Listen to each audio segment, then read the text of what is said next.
In 1992, a man with dull red hair and sleepy eyes stalked retail stores along Interstate 70 between Indianapolis and Wichita. He selected businesses that were under-trafficked and understaffed. He surveyed shops from the parking lot, looking through plate glass to determine if the potential victim fit his profile. He would pretend to be a customer, casing the interior of the building to determine if they were truly alone. Then, he would ambush his victim with a .22 caliber pistol, escorting them out of view and executing them with a shot to the back of the head. He came to be known as the I-70 killer, claiming 6 victims within a month. Some speculate he is connected to another spree of killings in Texas, where he is known as the I-35 killer. At the time of investigation, some detectives described these cases as going cold as soon as the crime was committed. They were left with few leads and even fewer suspects. These cases have remained unsolved for decades. To this day, the I-70 killer has not been caught. The St. Charles Police Department in Missouri renewed their investigation efforts in October 2021, reuniting a task force between multiple state and federal agencies. They plan to re-examine thousands of case files tucked into 10 cabinet drawers within the walls of the precinct building. They will review all the evidence they have on the 6 murders that occurred in 1992 along Interstate 70 and the 3 murders that occurred in 1993 along Interstate 35. The story of the I-70 killer begins with Robin Foldauer.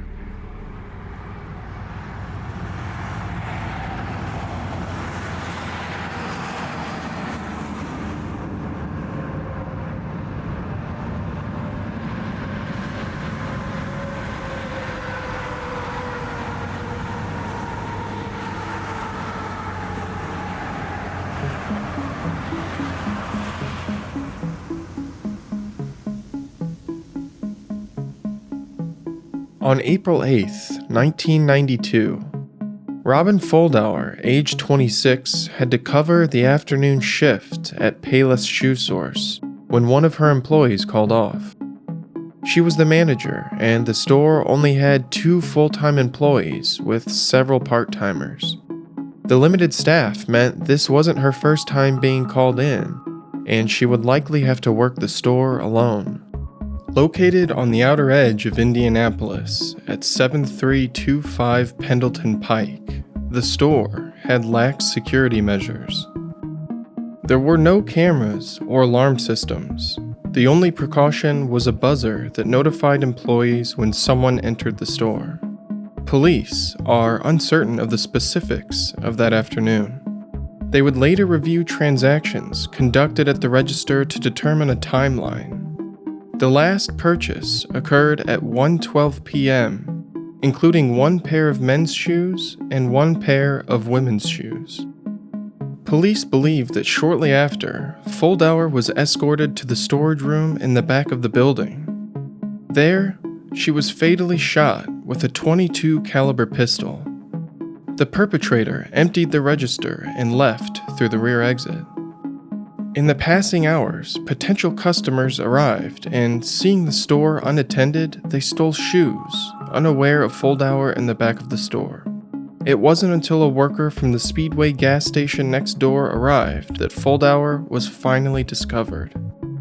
Although the register likely couldn't have contained more than a few $100s, the operating theory for police was that this was a robbery gone wrong. However, this would soon come to change. Next door at the Speedway station, customers still can't believe someone was killed just next door. Police are sticking with the theory the motive for the killing is robbery. Foldauer, who was working alone at the time of the killing, died of a gunshot wound to the head.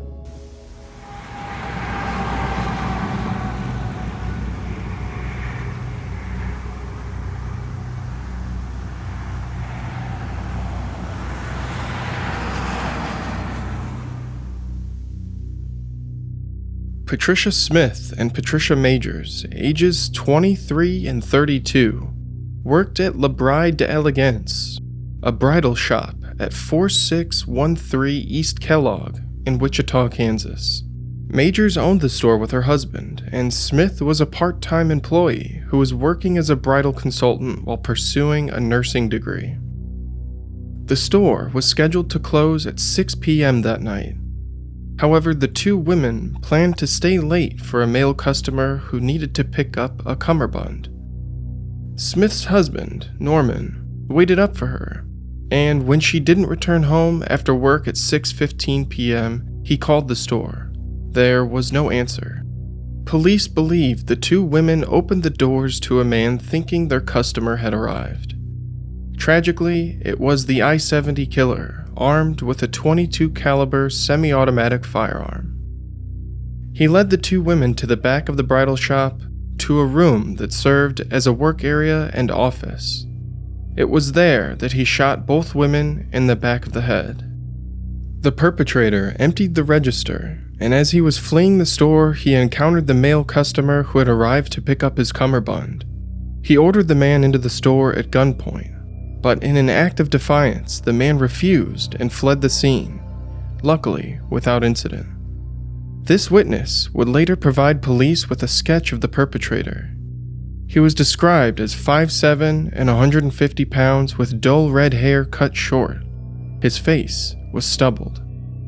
The police matched ballistics at the scene with those found with Foldauer, and law enforcement knew they were dealing with a serial killer.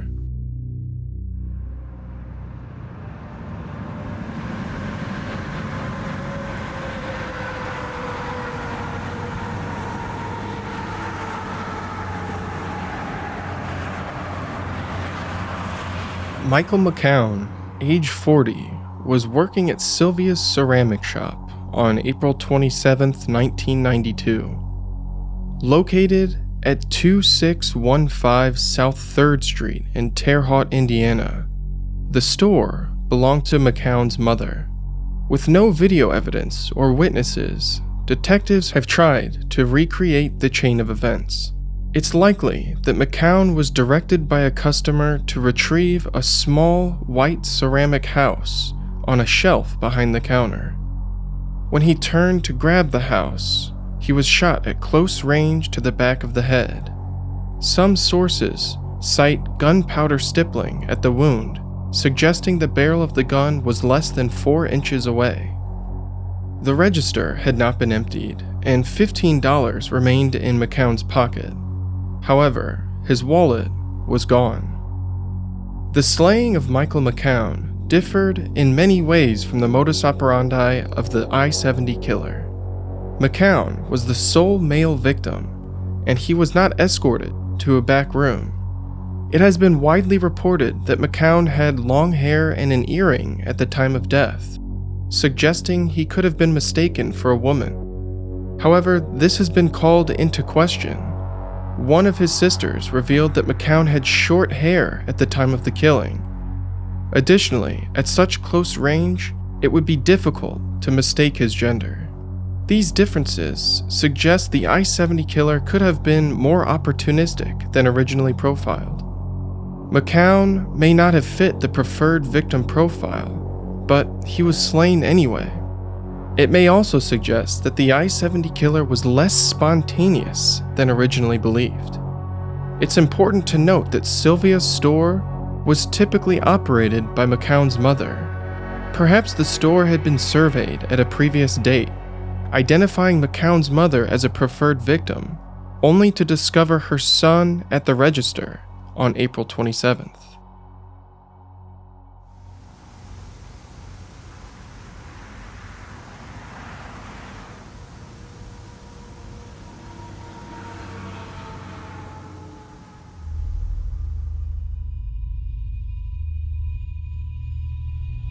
Nancy Kitzmiller, age 24, managed Boot Village, a Western footwear shop in St. Charles, Missouri, just outside St. Louis.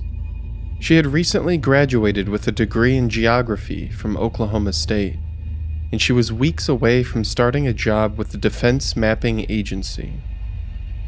She was filling in for an employee who had called off, and her shift started at noon that day. The store was located between a beauty salon and veterinary clinic in Bogey Hills Plaza, and on that day it was busy with shoppers. Witnesses spotted Kitzmiller helping a customer at 2:30 p.m. They described him as medium height with dull red hair. Only minutes later, she was found by customers in the office at the rear of the store. She had been shot in the head. A small amount of cash was missing from the register, but the perpetrator had already fled the scene.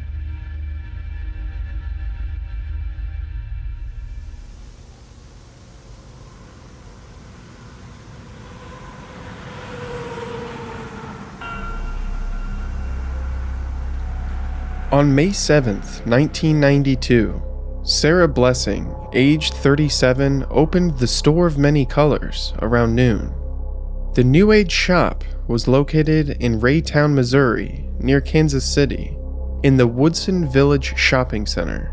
It was typically worked by only one employee at a time. At 6:15 p.m., Tim Hickman, the owner of a VHS store that neighbored the Store of Many Colors, spotted an unidentified man loitering in the area. He was described as having dark hair, wearing a tweed jacket that would have been too warm for the weather. Hickman later heard a pop through the cinder block walls that separated their stores. He spotted the man exiting the Store of Many Colors until he rounded the corner and disappeared behind the building. Hickman found Blessing face down in the back room of her store with a gunshot wound to the head. His eyewitness account gave police another opportunity to create a sketch, hoping it would drum up more leads. More than 2 other witnesses would spot the man just a mile away from Interstate 70. The 6 murders along Interstate 70 were connected through ballistics. The perpetrator had used the same .22 caliber ammunition and pistol in all 6 killings. The victim profiles matched for all but McCown. The killer was hunting female store clerks, young brunettes, and he was murdering them execution style. This wasn't about robbery, this was about homicide. For some, this is the end of the spree for the I-70 killer. However, many believe he continued his killings a year later and just a few states away.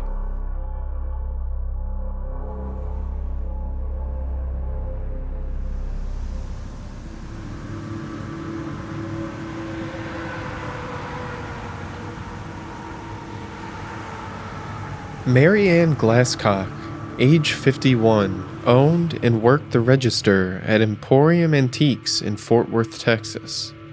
The store was located at 4709 Bryce, near Interstate 35. Glasscock phoned a repairman to reschedule an appointment as she would be late to her shop. Robert Johnson arrived at the store at 11:30 a.m. and found a female customer waiting outside. She told him that she had been knocking, but the store appeared to be empty. Johnson entered the unlocked store and found Glasscock partially nude with her pants pulled to her ankles. She had suffered a gunshot wound to the head, and she lay in a pool of blood. Nearby, a .22 caliber shell casing was found. The perpetrator had emptied the register and taken Glasscock's keys. However, her car was found in the parking lot by investigators. Glasscock's murder was similar to the I-70 killings in many ways. A single female brunette store clerk shot execution style with a .22 caliber pistol. Robbery didn't seem to be the motive, and the killer left with a trophy. However, ballistics wouldn't match the previous spree of killings, and Texas investigators rejected the notion that these killings were committed by the same perpetrator. Amy Vess, age 22, worked the register at Dancer's Closet, a dance apparel store located at 4001 West Green Oaks in Arlington, Texas. This location was only a short drive away from the scene of Glasscock's murder.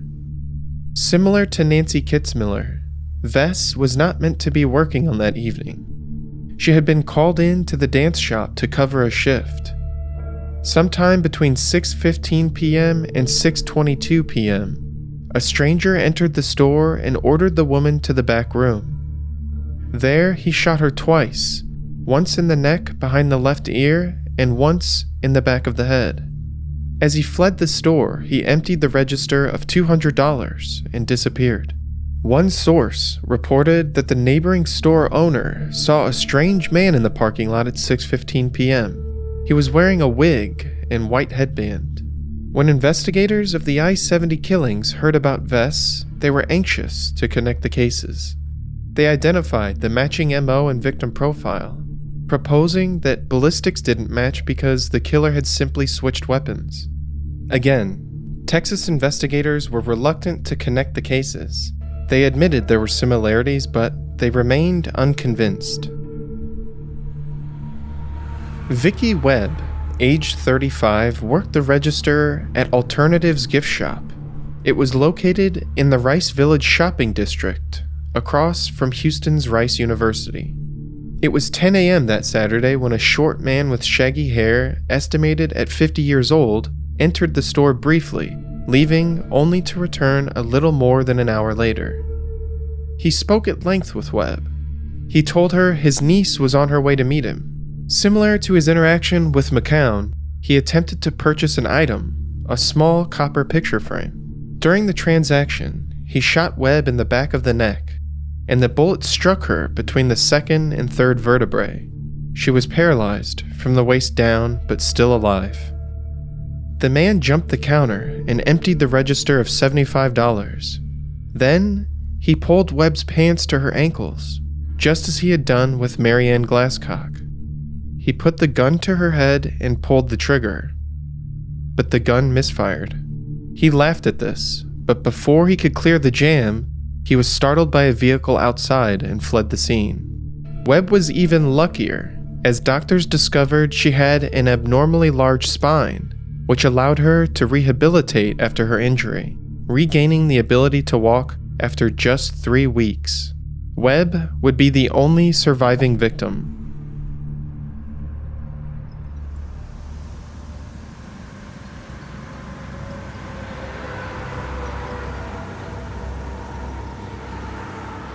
Investigators of the I-70 and I-35 killings began to compare notes and piece together a profile of their perpetrator. Their physical description came from the surviving eyewitnesses. The perpetrator had lazy eyelids, and he was described as looking sleepy. He was between 35 and 50 years old at the time. He had thinning red hair combed forward, and he was of average build and height. He was regularly described as having a stubbled beard. In 2012, the St. Charles Police Department revealed additional information about the .22 caliber pistol used in the I-70 killings. They suggested it could have been an Intratec Scorpion or Irma Werke model ET-22. The ammunition was CCI brand .22 caliber long rifle copper-clad lead bullets. This ammunition and caliber are among the most popular in the United States. There was one distinguishing trait about the ammunition used in these killings. It contained traces of corundum and rouge. Corundum is an abrasive and rouge is a lubricant. This suggested that the perpetrator could have been employed as a machinist, familiar with grinding or polishing metals. Alternatively, these materials are used in the maintenance of weapons. The rouge may have been used to polish the feed ramp for the pistol. Or, these materials could have been used in a process known as fire lapping. Fire lapping is when bullets are coated in a lubricated abrasive and fired through the barrel to clean or change the rifling of a weapon. As there remains little evidence, criminal profiling will likely be necessary to identify suspects. The following is a limited profile of the I-70 killer. He targeted small stores off Interstate 70 and 35. These were not heavily trafficked establishments, which suggested that robbery was not a motive, although he did take small amounts of cash from the registers at each scene. Store names and sold goods suggested the stores would be operated by females. La Bride d'Elegance and Sylvia Ceramics, along with craft stores and boot shops. Perhaps the killer was selecting these stores as they would have a higher potential for a victim who fit his preferred profile. The ritualism of these killings and the control exhibited by the killer suggest he was an organized serial killer. These individuals are often characterized as having high intelligence, underemployment, social competence, and more. They plan their offenses, often targeting strangers, and they demand complete submission from their victims. While the prevailing theory is that these murders were simply opportunistic, many of the characteristics suggest this killer was organized and methodical. The I-70 killer was a spree killer, operating in short bursts before going dormant. This demonstrates the killer was capable of regulating his urges. Some speculate that the long distances suggested that he may have been a traveling salesman, truck driver, or construction subcontractor. If this is the case, his vehicle was likely branded for business and would have been easily recognizable. Every crime scene neighbors a nearby residential area, and it has been suggested that the killer parked in these residential areas and walked to the crime scene, only fleeing to his vehicle off-site after the commission of a crime. This would imply that the I-70 killer was somewhat familiar with his intended targets, and the areas surrounding his potential crime scenes could have been scouted beforehand. Perhaps these killings weren't acts of pure spontaneity. Perhaps the I-70 killer surveilled these stores, selecting employees who fit his profile, and returning at another date to commit his crime. The bullets of his weapon had ejection marks, suggesting that the killer was using a weapon with a high-capacity ammo clip. This means he arrived at the scene prepared to shoot much more than 1 or 2 bullets. In 2021, the St. Charles Police Department renewed their efforts to crack this cold case. They released an age-progressed police sketch and reunited the original agencies involved in the investigation. They sent samples for DNA testing, as technological innovations allow for improved testing of trace evidence. As of November 2021, results are still pending. Additionally, investigators received a new lead connected to a similar crime in 2001, the convenience store robbery and murder of clerk Billy Brossman. This murder occurred just 7 blocks away from the murder of Michael McCown. Although the crime was featured on America's Most Wanted, it has never been solved. Police have stated that there are similarities between the cases, but ballistics don't match the 1992 murders.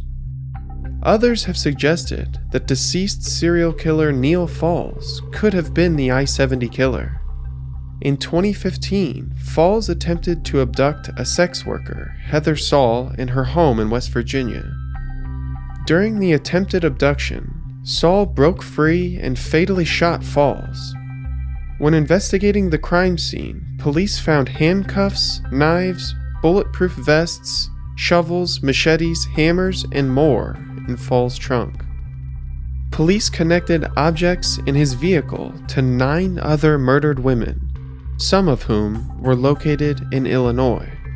Falls was in his 20s at the time of the 1992 murders, living in Kansas. He resembled the police sketches and matched the physical descriptions given by witnesses. He was an organized serial killer with a hatred for women, In 2018, police tested some of his belongings, but investigators found no definitive connection to the I-70 killings. Interstate highways run like veins through America, traffic coursing through cities and small towns alike. But they can be part of a dark underbelly. With absolute anonymity and easy access, these highways are frequent hunting grounds for monsters. The I-70 killer was one of those monsters, preying on victims alongside the interstate, and hauntingly, he is still out there somewhere.